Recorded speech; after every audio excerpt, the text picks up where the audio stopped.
Kasus Burning Sun kembali menarik perhatian publik secara khusus di Korea. Kasus tersebut menjadi viral lagi karena dijadikan sebagai film dokumenter oleh BBC. Ada banyak fakta baru yang terungkap dalam film dokumenter tersebut. Topik Burning Sun ini bukanlah topik baru bagi BBC. Pada tahun 2023, BBC juga merilis audio spesial dari kasus Burning Sun. Lalu kini, BBC membuatnya menjadi film dokumenter dengan mengundang 2 jurnalis Korea dan juga beberapa saksi-saksi yang terkait dengan Burning Sun dan beberapa dari keluarga korban. Di dalam videonya terdapat bagaimana Seungri ex Big Bang, Choi Jung Hoon, Jung Jun Yong, dan rekan lainnya memperlakukan wanita dengan buruk dan bisnis ilegal dalam bar. Ternyata, hukuman mantan idol K-pop itu bisa begitu ringan karena ada backingan di sejumlah petinggi polisi yang sangat berpengaruh. Tak heran bahwa saat Seungri, Choi Jung Hoon, dan Jung Jun Yong keluar dari penjara, mereka masih menjadi bahan kritik dan kecaman netizen Korea. Mereka bahkan dilarang untuk tampil di televisi dan acara lainnya. Mengejutkannya lagi, Seungri yang disebut beberapa penggemar tidak bersalah, ternyata diakui menjadi bos besar di setiap aksi jahat Choi Jung Hoon dan Jung Jun Yong. BBC bersama 2 jurnalis Korea merilis grup chat Jung Jun Yong dan juga sikap kasar ketiga mantan idol tersebut. Sangat menjijikkan. Cara mereka menertawakan perempuan dengan menyebarkan video berhubungan intim dengan sejumlah wanita tanpa persetujuan di dalam chat sangat di luar nalar. Klub malam yang dijalankan Seungri ini benar-benar super keji. Ada prostitusi, perjudian, dan bahkan menjadi tempat penggelapan dana.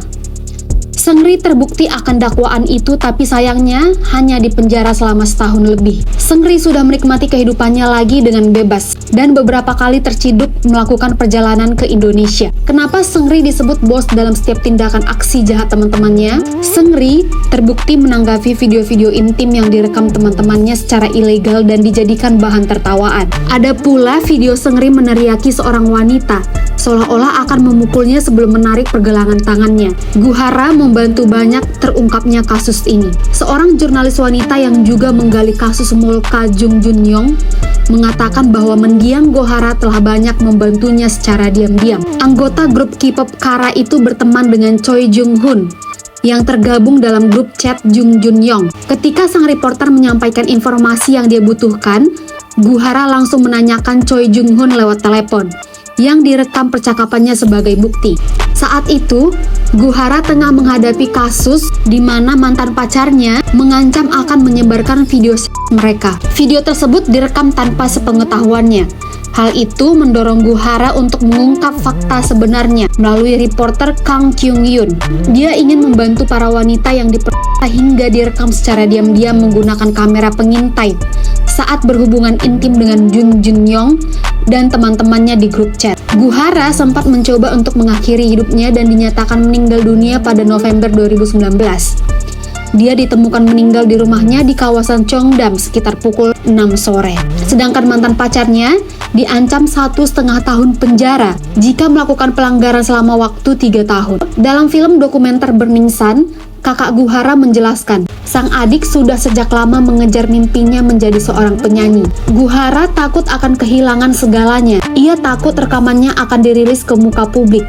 Jadi dia berlutut memohon kepada Choi Jong Bung untuk tidak melakukannya. Foto rekaman saat Hara berlutut dan memohon kepada Choi Jong Bung juga sempat viral. Setelah berhasil membantu menyikapi kedok petinggi polisi yang membackingi Seungri, Hara begitu terpukul. Belum lagi, di momen itu, Suli, teman dekatnya, juga meninggal dunia. Saat Hara berada di Jepang dan melakukan live Instagram, reporter Kang Kyung Yoon merasakan bahwa Hara dalam kondisi tidak baik-baik saja. Wajahnya saat itu memberiku semacam sinyal untukku.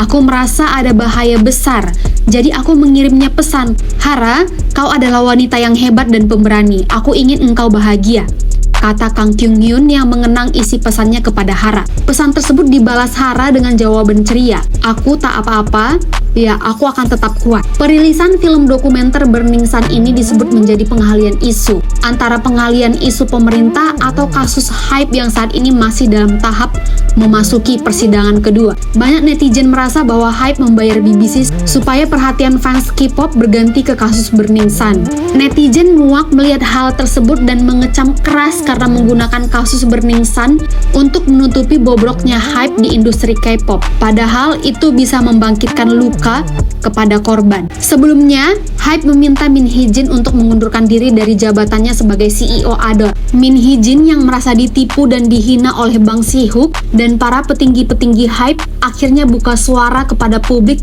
atas hal sulit yang dialaminya. Dampaknya, ada banyak aksi kotor hype yang terungkap ke media. Selama konflik tersebut berlangsung, hype menggunakan media untuk membenci Min Hee-jin dan New Jeans.